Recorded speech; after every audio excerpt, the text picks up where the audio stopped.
Hi, it's Matt Thomas from King League, back upon the Sonic once more. Why would I be back upon the Sonic once more? Well, vector synthesis, that's why. And that's a good enough reason, I'm sure you'll agree, to be back upon the Sonic. Yeah, I agree with you there, Matt. Indeed you would. So you're wondering, yeah, but why now? I mean, vector synthesis, yeah, good reason to be back on the Sonic, but why now? Well, might it be because there's an Anna 2 preset pack coming, the Pro Vector preset pack? Yes, it is. We've got a preset pack coming, and it is full of waves inspired by those mid-80s, early 90s vector synthesizers, things like Sequential's Prophet VS. A lovely thing used all over Hollywood and TV soundtracks, the time big sound designers' toy. Great thing, unfortunately not great enough to save Sequential from going bust, so when the team who made the Prophet VS were bought up by Yamaha, there was a Yamaha vector synth called the SY22, and then half the team made the Korg vector synth, the Korg Wavestation. So what we're doing is we're making a bunch of sounds inspired by those synths available to you as new wavetable oscillators in Anna. And what I'm going to do, apart from just go hooray, is say, well as the sound, what we want to do is understand why were they using joysticks on those synths? And how does that affect the kind of sounds we get? And how can we do that on Anna 2?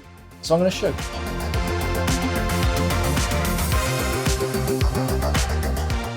Okay, so that's vector synthesis. Now how are we going to do it in Anna with our own keyboard?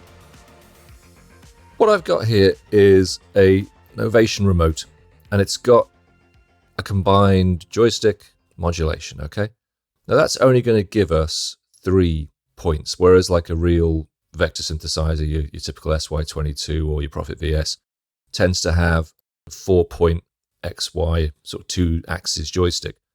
This guy kind of has that, but unfortunately it rests at the bottom. So whereas that would be the natural pause point for a VS, this comes down here. So yes, I've got both axes, but unless I spend all my time kind of holding this in position, it's always going to end up down here. So that's slightly less useful if I want to get the full 4-voice thing. However, Anna here has only got 3 wavetable voices. Yes, I could try and sort of press sample voices into operation here, but let's just roll with it. There's 3 wavetable voices. If I do the Prophet VS trick of putting a waveform at each of the natural places that this can go to as a limit, so there, there, and there, well then I only need 3. So let's work with that. If you've got a pitch bend and a mod wheel on 2 separate wheels, you're going to have a similar situation. You can, if you want to, bearing in mind that your mod wheel probably isn't sprung. This one's going to bounce back. If yours isn't sprung, you could potentially set up a 4-axis thing, okay? But I'll set up the 3. You'll see how I do it. It's up to you how you want to play with your own gear. You might have something like this. You may have a 4-axis. The same principles will apply. So what we do, well, if I want to use this, I'm going to need to have that pitch bend, not bend pitch, because I want it to mix waveforms, yeah? So first thing I need to do is to zero out that pitch bend. Now on some synths, you can just set the pitch bend range to 0. There's one small problem with Anna. It can go way high, but it can't go below 1. So regardless of what we do, we're going to have pitch bend. Now I can't use this to mix waveforms if the pitch is bending. So there is a way around this. It's a little bit specky, but let's just quickly look at it. And that is, if I use the macro matrix, I get pitch bend, and I set that to go to pitch fine all, and I set it to 33. This is a number I've worked out before we started to save you sitting here watching me for 10 minutes going, what? And I set that to negative, right? Okay. And if I set the pitch bend range to 4, what this now means is that I've set up a modulation, which means whenever I move the pitch bend, this matrix pushes back, see I've set the negative there, in the opposite direction. So if I turn that destination off, what we'd get is this. And if I send this to pitch fine all, it's nulled that pitch. Okay, so just copy those settings. Pitch bend range 4, pitch fine all 33, and negative. And that means that pitch is now nulled. So we can now use this for other things. Now what I'll do is I'll show you how to set up the mod and the pitch, because they're both done differently. Now the mod, because it lives down here at 0, We'll do that on oscillator 1, okay? Now, because it naturally returns to 0, I'm going to put the volume of oscillator 1 down to 0, and I'm going to assign mod wheel to oscillator 1 volume. Now, I don't want it to get mad loud because we're going to have 3 oscillators here mixing together, so I'm going to set a maximum of like about 70 or something, and that will give us this effect. Okay, so that's duplicating the basic idea of a vector synthesizer. The volume of a particular waveform is dependent on where this joystick is. But currently, nothing happens left or right because we haven't set them. So let's switch on voice 2. There we go. We'll switch off voice 1 for a second so we can hear how we're doing each one of these things. Okay, so voice 2, let's get a square wave. We'll hear the difference. Okay, so to do this, because a pitch bend, whether it's a wheel or this guy here, naturally rests in the center, yeah? I'm going to leave the volume of oscillator 2 in the center so that when we modulate it, push up, that will get louder. When we pull down, that will get softer, yeah? So it's important when you're assigning your controllers, does it rest at 0 or does it rest at center? If it rests at center, volume at center. If it rests at 0, volume at 0. Okay. So pitch bend as a source, and we'll apply it to the volume of oscillator 2. Volume. And again, before I came to do this lesson, I had a bit of a fiddle, and it turns out that if you set a range of 31, that is the perfect range. Less than that, and you're not getting the full dynamic volume variation. More than that, and it kind of loops around. It gets like, if you go quieter, it gets quieter and then gets louder again as you're traveling down, which is no good. 31 gives us.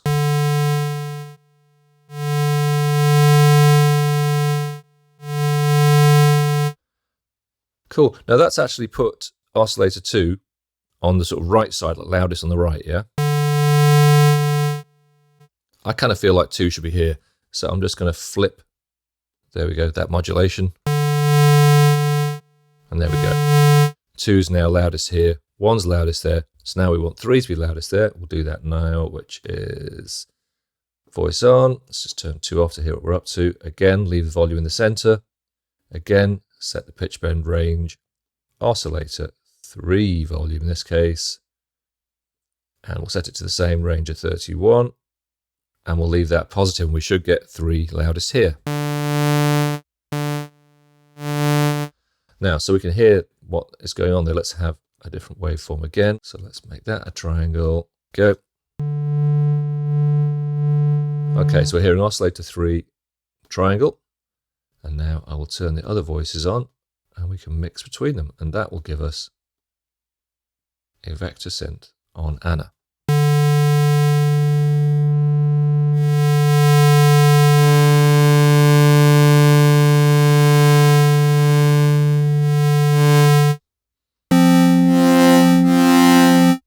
Just watch our master gain there a bit because these are all quite loud waveforms.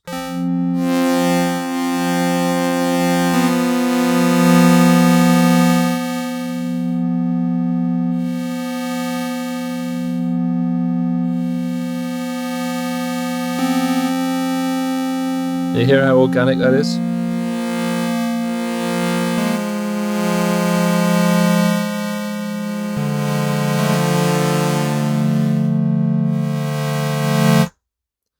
And as simple as that. So we've set up 3 positions here, here, and this top here for 3 oscillators, and we can now mix between them quite naturally just using this joystick.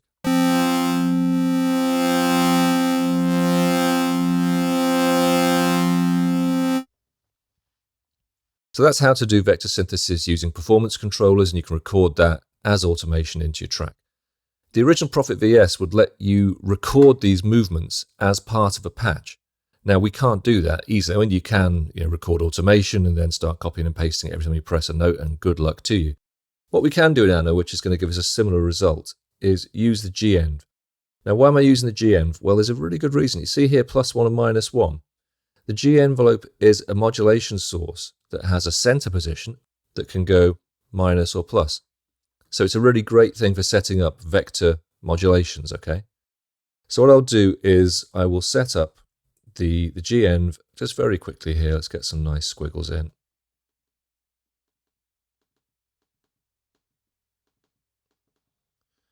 Okay, and there.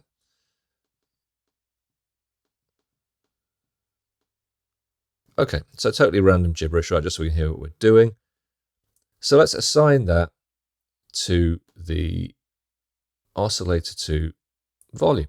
Okay, so just as the joystick was working, we're copying as if we'd wiggled the joystick, kind of like, you know, wow. That's just a modulation path, the same as a joystick might make, okay?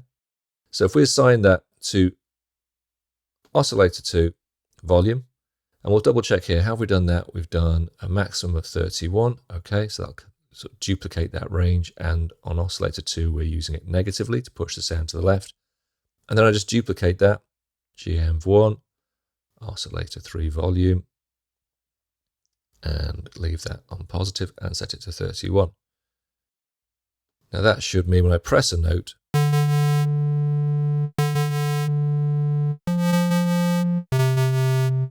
every time I press it, particularly if I get retrig, so it starts at the beginning each time,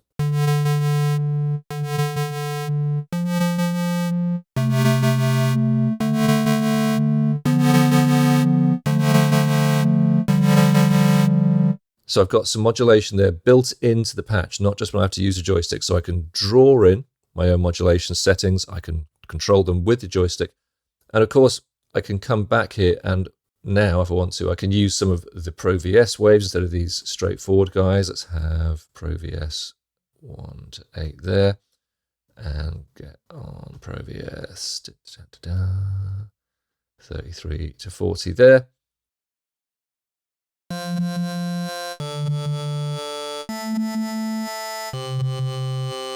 And by using the morph, of course, I can go through those wavetables.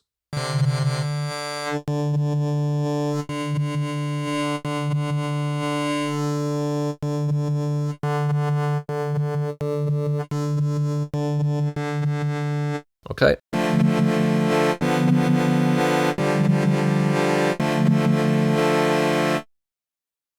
Now what I'm going to do is init this off by, I'm going to look at another quick way, a little variation on this. In that situation, we're using the waveforms statically. Like if we're saying that is a sawtooth, that is a high buzzy thing drawn from one of the Pro VS wavetables, but we're not moving the wavetable, we're not sweeping it. Sweeping through the wavetables, as we all know, is one of Anna's core features. So let's just use the joystick the same way, okay? So things are a little different doing this.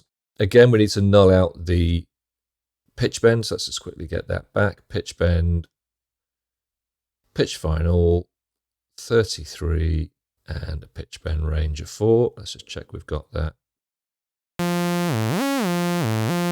I must put that to negative, otherwise I've accentuated rather than damping. Okay, so I've killed off the pitch bend, so now we've got the use of that again. So in this case, I'm just going to use 2 oscillators.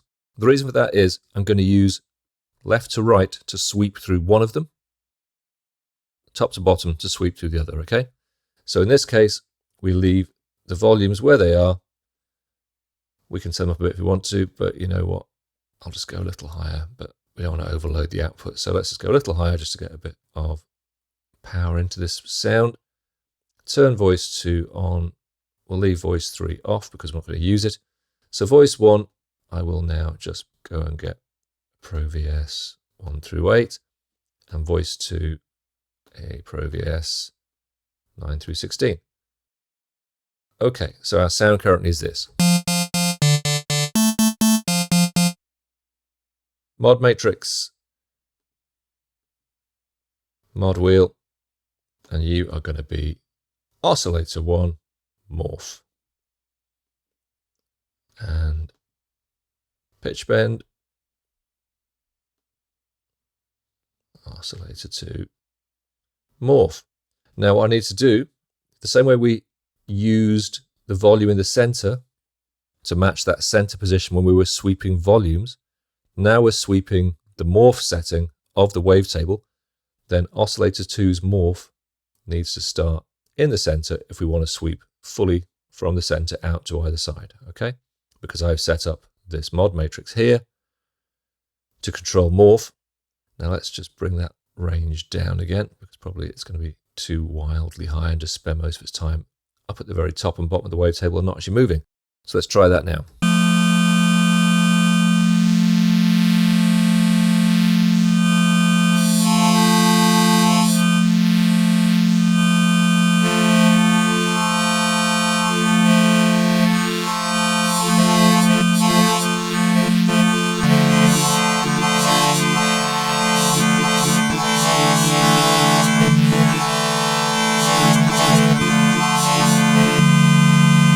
And there we go. So we've now created a vector-controlled wavetable sweep. So rather than having set wavetables that we mix between, we've got constant volume of 2 oscillators, and we're sweeping through their wavetables using the joystick.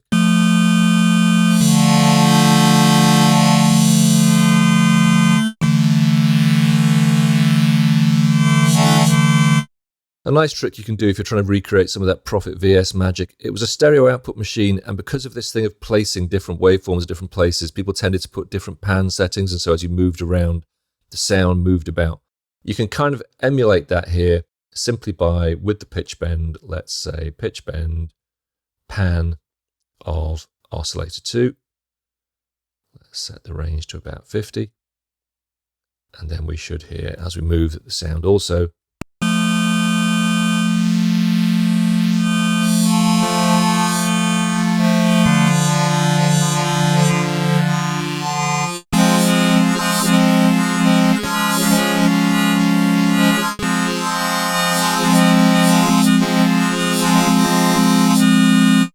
Down that deep end is where things are starting to feel really particular, that VS sound. They had a very deep, gritty sound because of it being these waveforms that were pitched down.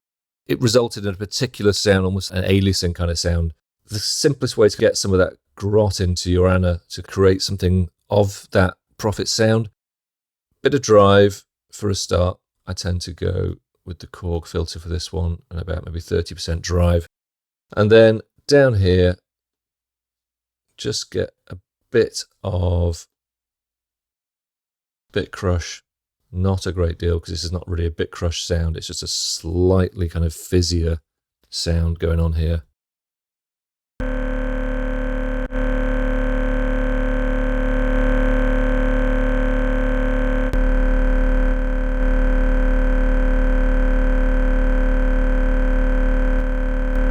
You can hear that cuts in and out. Okay, now that's not giving us any bit crushing yet because we're just getting the drive. So now we want to change the rate and maybe the depth.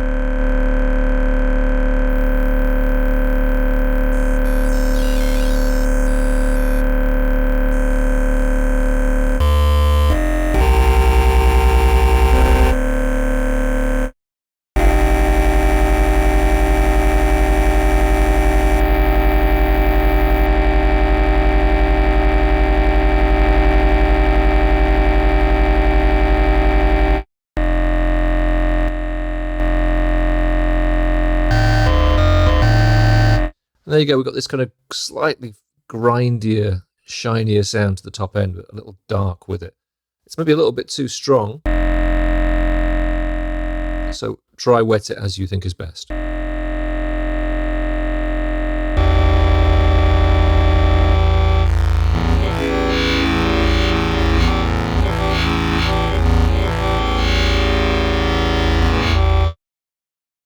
The VS had a chorus effect, wasn't really the sort of strongest point of the machine, so it doesn't need to be a particularly lush one.